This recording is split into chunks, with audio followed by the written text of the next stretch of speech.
Well, hello, you sexy people. Fucking squeagles. Seagulls earlier wouldn't shut the fuck up. I was like, they kept going, "Ah!" Fuck off.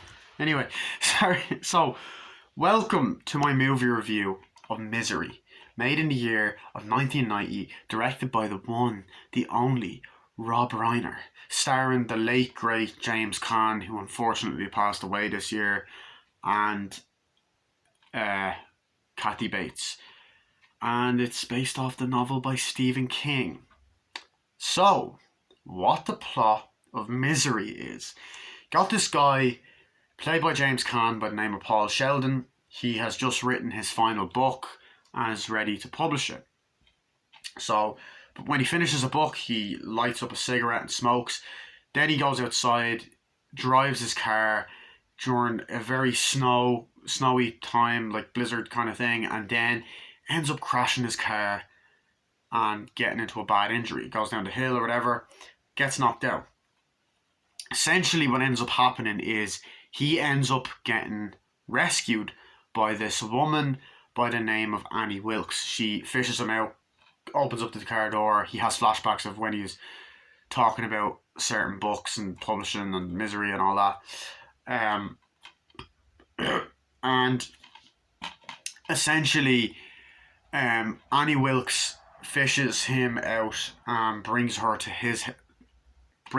to her house, where he's put on a drip and all this other stuff. And you get the iconic line, "There's nothing to worry about.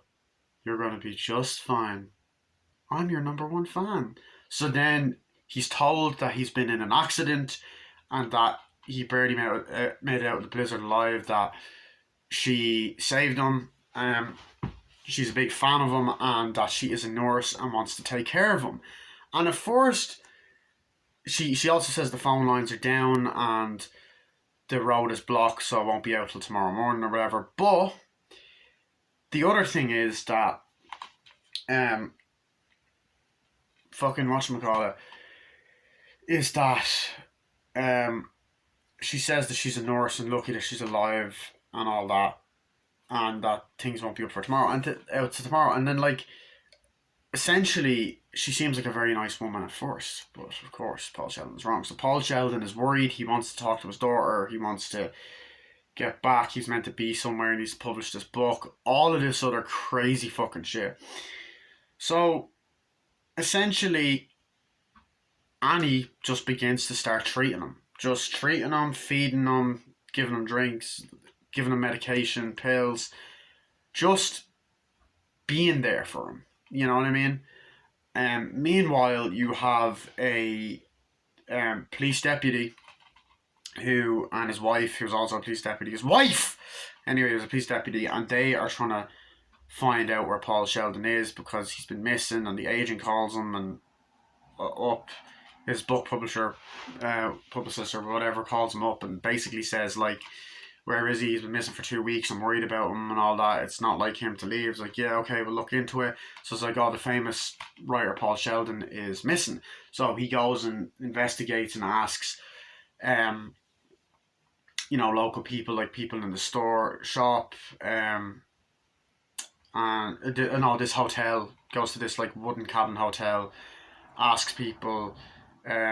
He's on the phone to different people. He's on the phone to his wife. He's on the phone to other people, and just consistently more and more evidence being found. It's on the news. He talks to the news. They're driving and trying to find things. They go down and find something. Thought they find something, but they can't find it there, or whatever. They end up finding the car, and then they don't find the car straight away, but then later on they end up finding the car, and they realize that Paul Sheldon was in it, but he's been pulled out alive. And all that other stuff.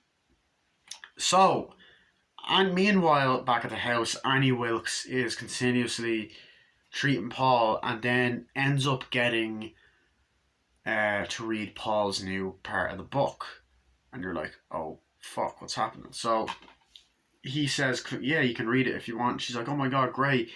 And essentially, she says it's fine, but ends up not liking what she sees has a bit of criticism from the amount of language, and essentially Paul Sheldon's like, look, these are slum kids. I was a slum kid. It's the way reality is. People talk like that. And then she starts to freak out and starts shouting, because they do not, and just has this complete and utter fucking meltdown, ends up spilling soup, and go see what you may be doing, and all that kind of stuff. But eventually she apologizes and stuff, and pretty much we start getting red flags about Annie. Each day she comes in, she starts saying things like, "Oh, the phone lines are down.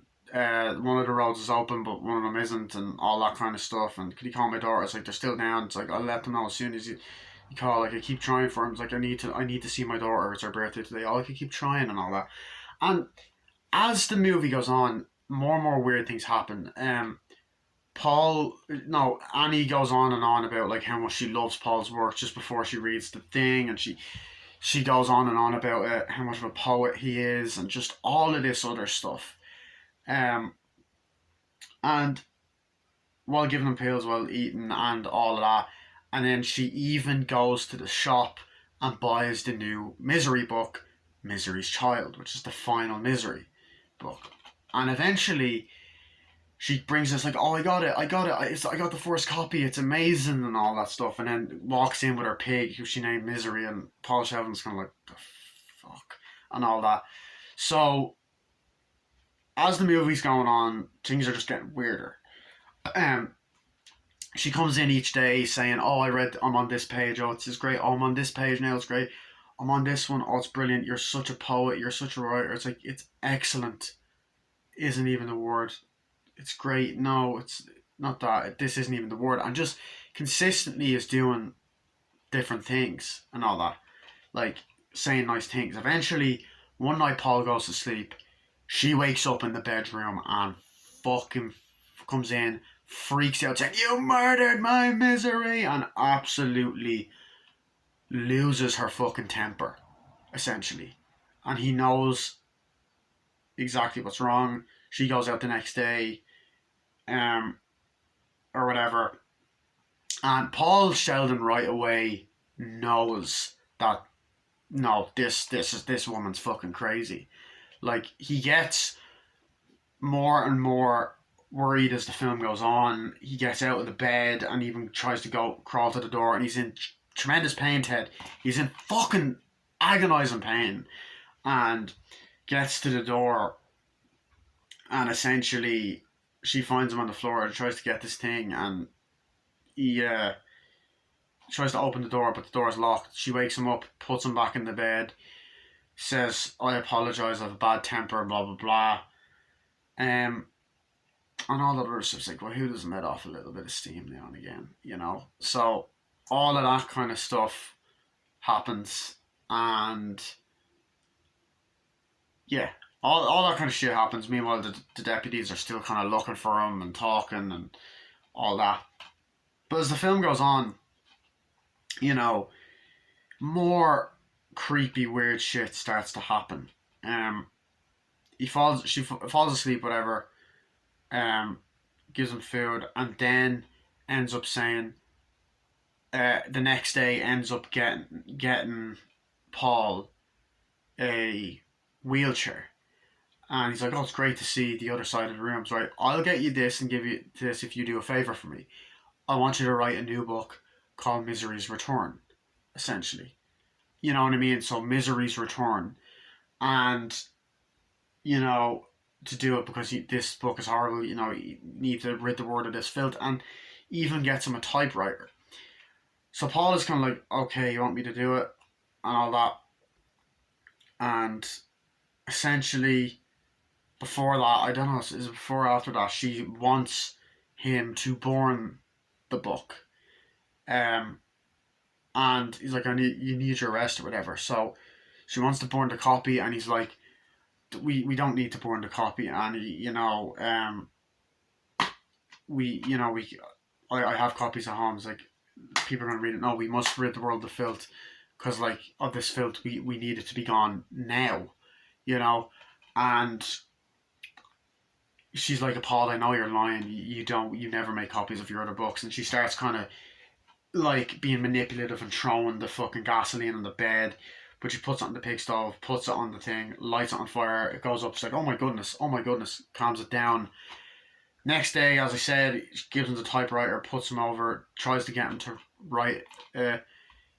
He writes saying this is great, but the paper is not right. You know, it's crass paper, it smudges. Could you get it? She ends up being a bitch and getting annoyed again. Type smudge like it does smudge. Then she fucks off and goes into the town and drives. And this part is where Paul's like, oh shit, because he sees the thing on the ground earlier, picks it up, opens the fucking door, goes through the house, looks at the phone line saying, crazy bitch.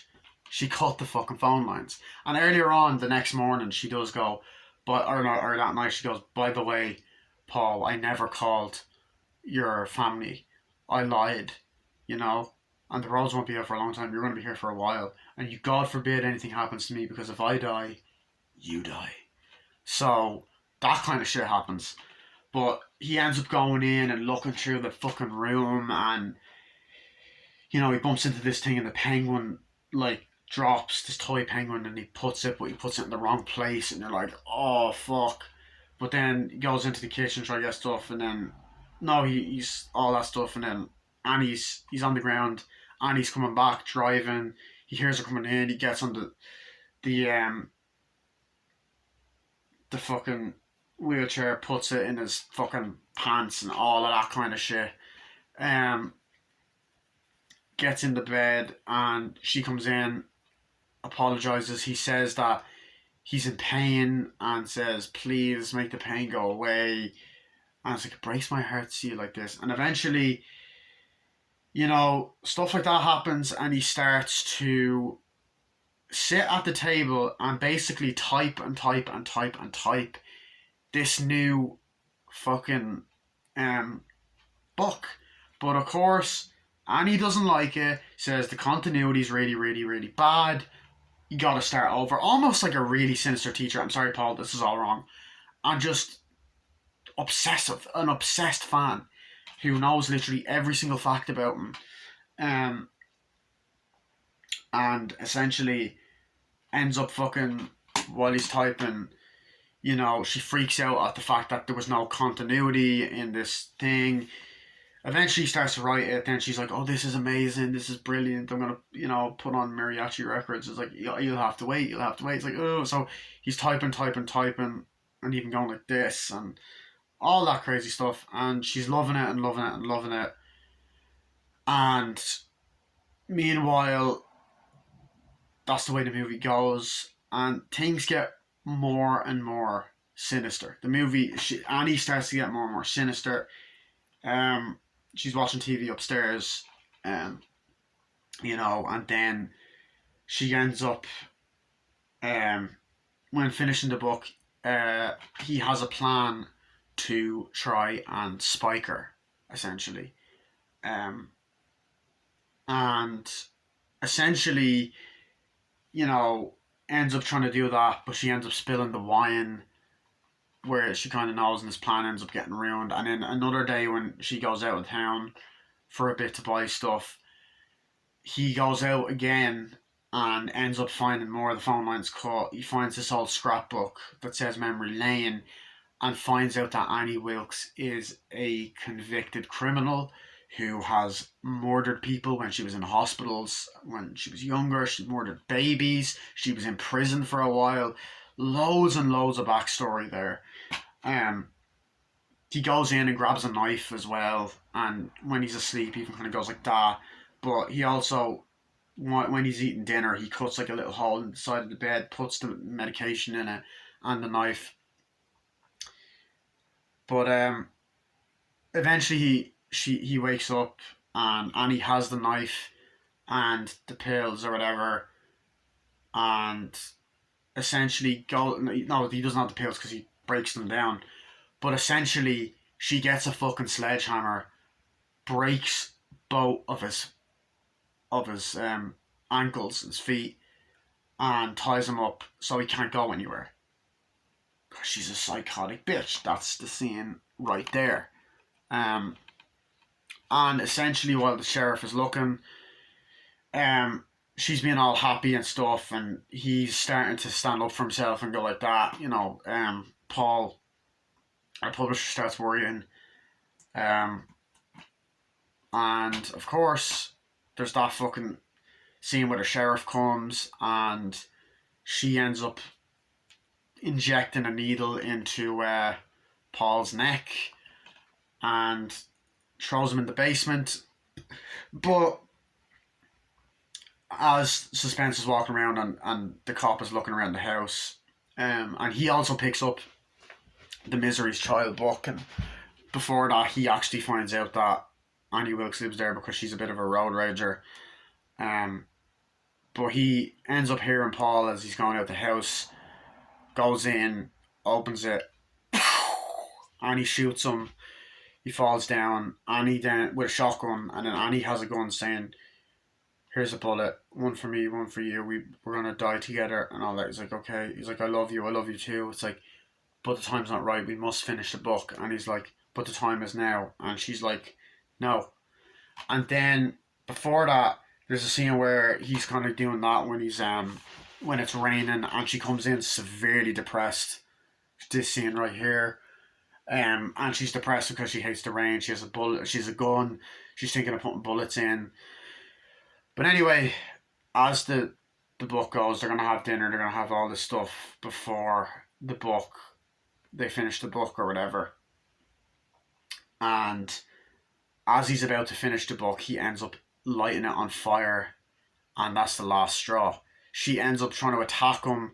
She starts trying to shoot the bullet, smashes the window, and then Paul ends up picking up the typewriter, hitting her, making her eat the burnt shit, hitting her, hits her with a pig. She falls and hits her head, then jumps on him, and then hits her and beats her to death.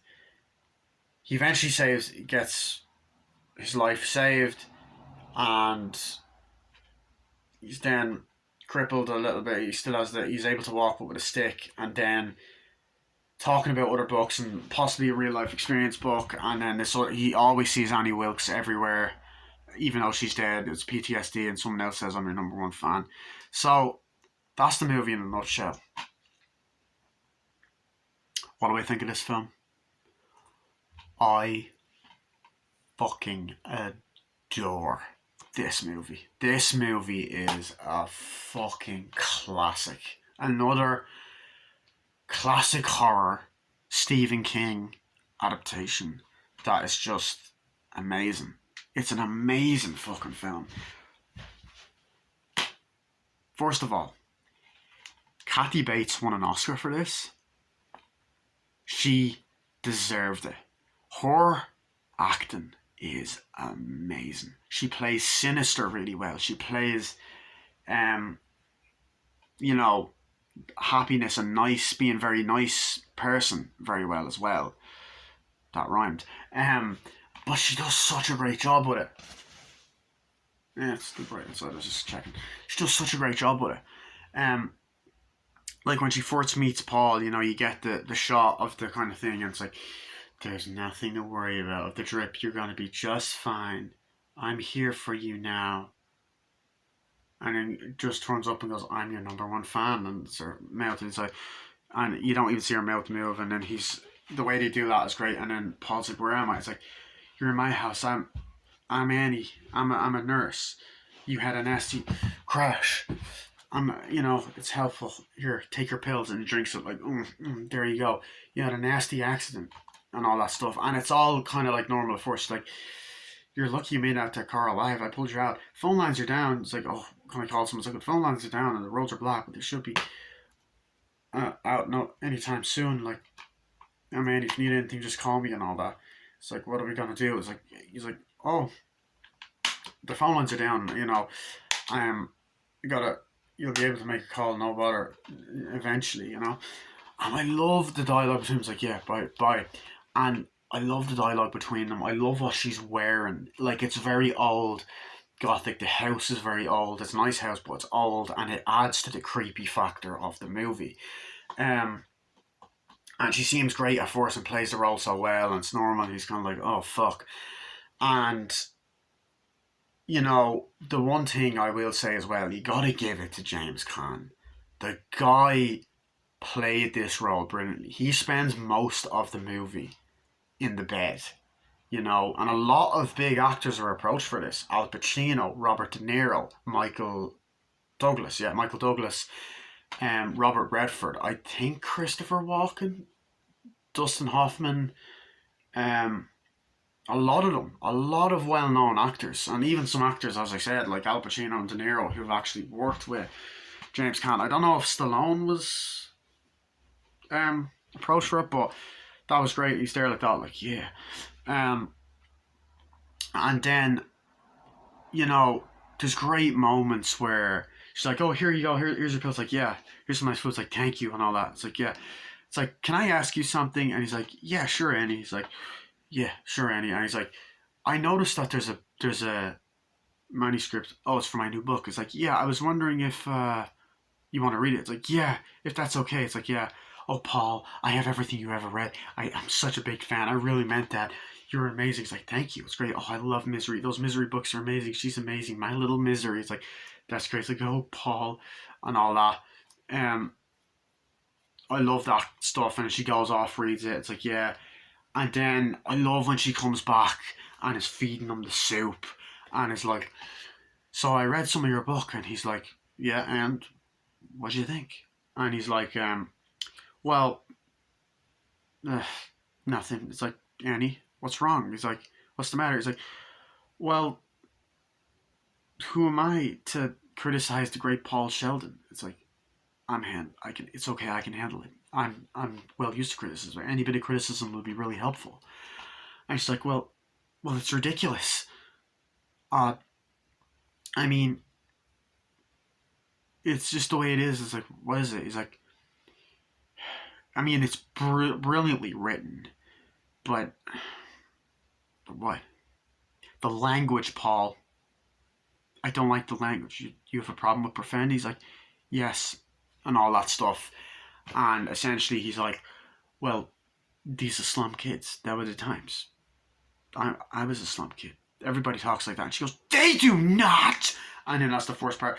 And like the rage scene is scary. It's brilliant, and it's also kind of funny in a fucked up way. I think that was the intention. It's like, "They do not."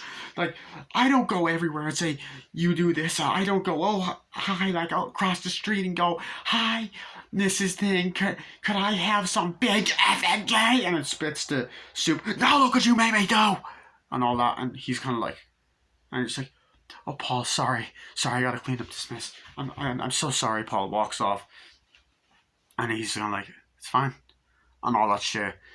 And I love that. "They do not, Mr. Man," and all that shit. And it's like, it's kind of funny because she hates profanity, but she has no problem killing people. It's like, um, yeah, that's funny. But not funny enough. Sorry, but I love that. I love that. Like, it's kind of a freak out, and what makes it even more creepy is the fact that Kathy Bates just looks out blankly into the distance and just freaks out, and you're kind of like she's not directly looking at him, just goes mad, and she does that throughout the movie. But another thing I love is the way the music builds up, like, and you're like, "Oh fuck, fuck," and you're like, "Paul Sheldon needs to get the fuck out of here." But I love that, and I love the setting and the winter vibe of the movie, and the whole movie you're just wanting Paul Sheldon to get the fuck out of this place. Um, like there's a part in the helicopter, and then like Paul Sheldon's kind of looking up. I think he's at the window or someone else. He's there on the bed. I was like, "Do you see him down there?" It's like, "No, there's that residence. There's that one. There's the Wilkes house." And I was like, "No, okay, let's turn this around." Flies around. It's like, "Oh shit." So you're like, "Oh fuck, this guy needs to get the fuck out of Dodge." Because he's fucked. But I like that. And then essentially, you know, that was the first red flag. Like, I'm sorry about the earlier pause. Like, oh, it's fine, it's fine. It doesn't let off a little steam or whatever. But Annie Wilkes, like Kathy Bates, is so good at playing all these emotions, and she's so good to the point where you're like, oh my god, is she like this in real life? That's how good she is. Um, and she's definitely not. I can tell. Like, obviously, I don't know Kathy Bates personally, but she seems like a lovely woman in real life and a very talented actress, and so is James Caan. But anyway, I love the scene where like James Caan's looking around, oh God, and he's looking around, and then he just hears a sees the door open, and then and the pig's just going comes up and all that stuff, and he's like, the hell's this pig and all that. It's like, hi, meet my whatever, because it's a pig. Her name is Misery. Oh, great name. Yeah, guess what I have? Got the first copy on sale, Misery's Child. It's like, yeah, I can't wait to read it. And she goes, come on, baby. And he goes, and she goes, walks out, closes, and goes, fuck. You know, it's just like, the fuck. But yeah, and once again, you're kind of like, this bitch is crazy. And like, she seems really nice at the beginning. As I said, like, she plays the nice role at the start so fucking brilliantly. She's like, oh, Paul, I'm reading your book.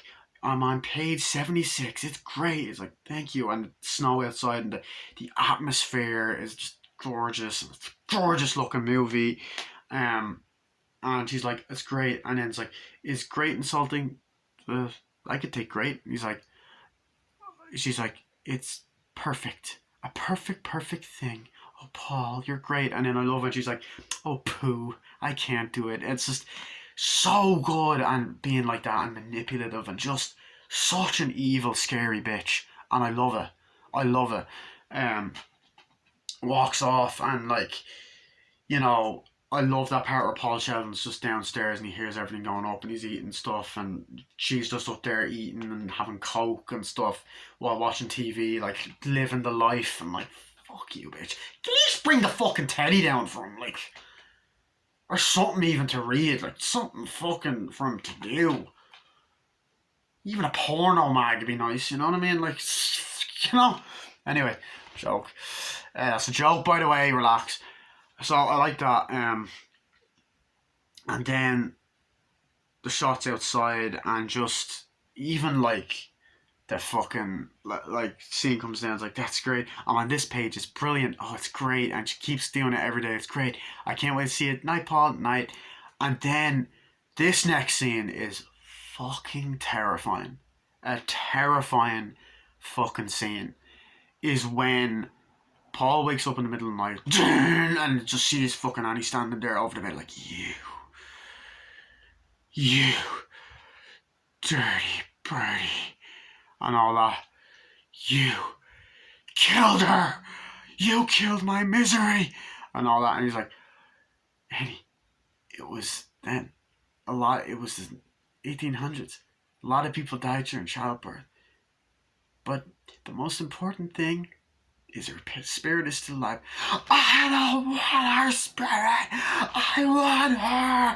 And you killed her. And starts shaking the bed, shaking. He's like, Annie. He's like, ah.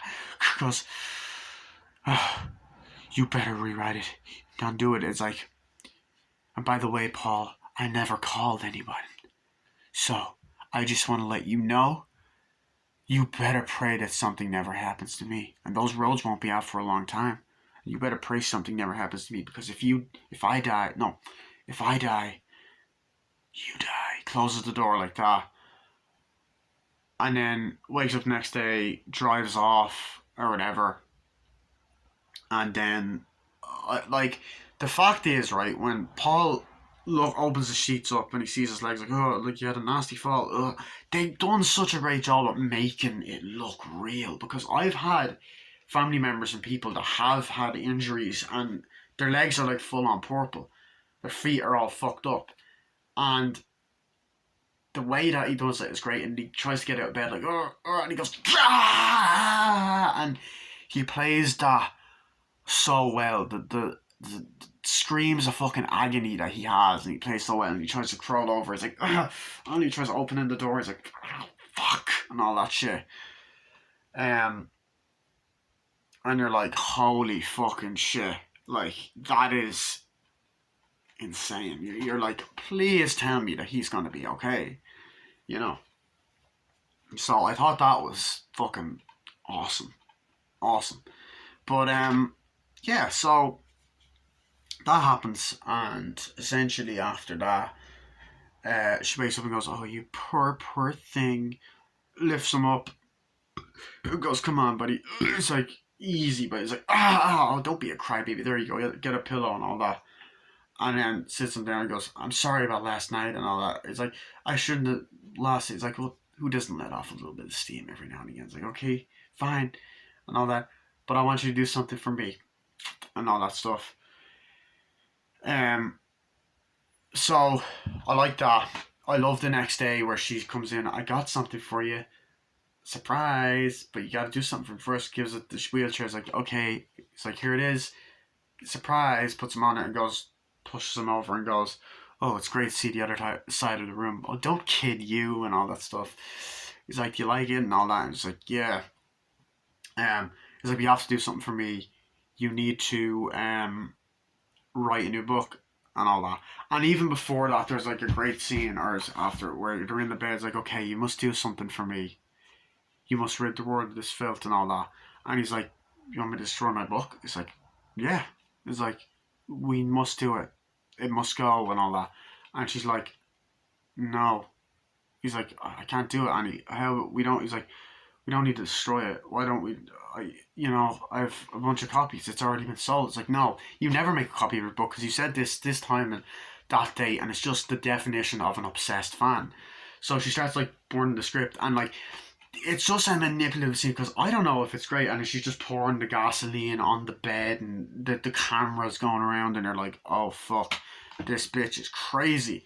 And then essentially, like, "Come on, let's do it." It's like, Annie is like, push it like that on the gasoline, lights it. "You must rid the world of Phil," lights it, goes, "Fine." Throws it, then it goes, "Oh my goodness, oh my goodness," the fire's there, like, "Oh my goodness, oh my goodness," and it's on the curtains, "Oh my goodness, oh my goodness." Puts it there, whew, walks off, and then looks at the burntness, and he's like, that kind of shit, and you're like, oh fuck, that's fucking scary. Um, yeah, so that happens. I'm gonna cut it off because the fucking camera wants to be a cunt, so I'm gonna turn this off for a second.